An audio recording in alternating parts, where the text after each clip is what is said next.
त्यानंतर पाहूयात पुढची बातमी। महायुती सरकारमधलं रायगड आणि नाशिकच्या पालकमंत्रीपदाचं भिस्त घोंगडं तसं कायमच आहे।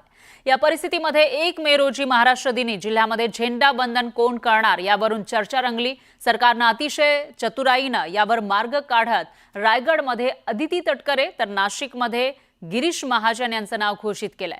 पण यामुळे एक प्रकारे शिंदेंच्या शिवसेनेकडून दोन्ही जिल्ह्यांची पालकमंत्रीपदं निसटल्याची चर्चा आहे। रायगडच्या पालकमंत्री पदावरून कुरबुरी,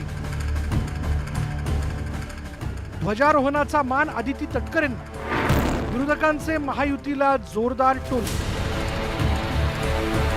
महायुती सरकारमधील रायगड आणि नाशिकच्या पालकमंत्री पदाचा तिढा अद्याप कायम आहे। रायगडसाठी शिवसेना आणि राष्ट्रवादी काँग्रेसमध्ये तर नाशिकसाठी शिवसेना आणि भाजपमध्ये रस्सीखेच सुरू आहे। गेल्या 3 महिन्यांपासून रायगड आणि नाशिकच्या पालकमंत्री पदाचं घोंगडं भिजत पडलंय। अशातच येत्या 1 मे रोजी असलेल्या महाराष्ट्र दिनाच्या निमित्ताने प्रत्येक जिल्ह्यात ध्वजारोहण करणाऱ्या मंत्र्यांची यादी जाहीर करण्यात आली। यात रायगडमध्ये एनसीपीच्या नेत्या अदिती तटकरे तर नाशिकमध्ये भाजपचे गिरीश महाजन ध्वजारोहण करणार असल्याचं जाहीर करण्यात आलंय। याबाबत बोलणं मात्र अदिती तटकरेंनी टाळलं। पालकमंत्री पदाचा तिढा अजून सुटलेला नाही आहे। 1 मे आलेला आहे आणि नाही तिढा छोटासा 2 जिल्हे राहिले होईल लवकर।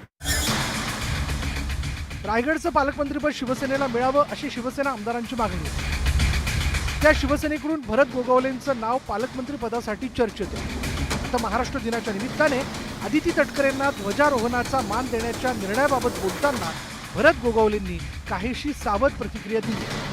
झेंडावंदन दिलं म्हणजे पालकमंत्रीपद मिळालं अशातला भाग नाही आहे, लक्षात आलं का?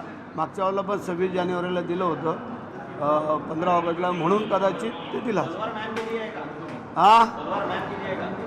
नाही नाही एवढ्यात कशी तर एवढं काय रायगडचा मावळा आहे असं नाही होत ते।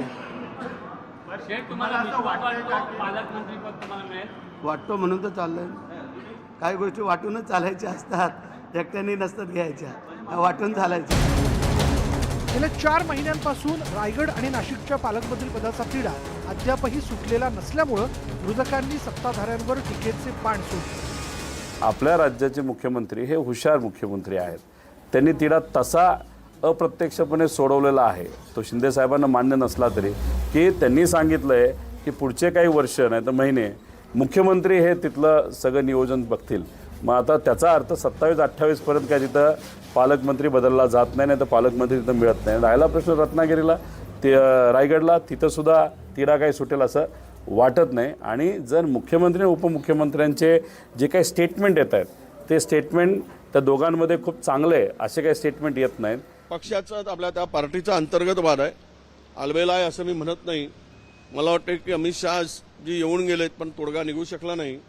आता हे 3 तिघाडा काम बिघाडा सगळं काम चाललेलं आहे। केंद्रीय गृहमंत्री अमित शहा यांच्या उपस्थितीत पालकमंत्री पदाचा तिढा सुटेल अशी अपेक्षा व्यक्त केली जात होती। मात्र या दौऱ्यानंतरही यावर अद्याप निर्णय झालेला नाही। त्यातूनच विरोधकांना सत्ताधाऱ्यांवर निशाणा साधण्याची संधी मिळाली। एकूणच या पालकमंत्री पदाचा तिढा सोडवताना महायुतीच्या नेत्यांची कसोटी लागणार इतकं नक्की। Bureau report, news 18 Lokmat.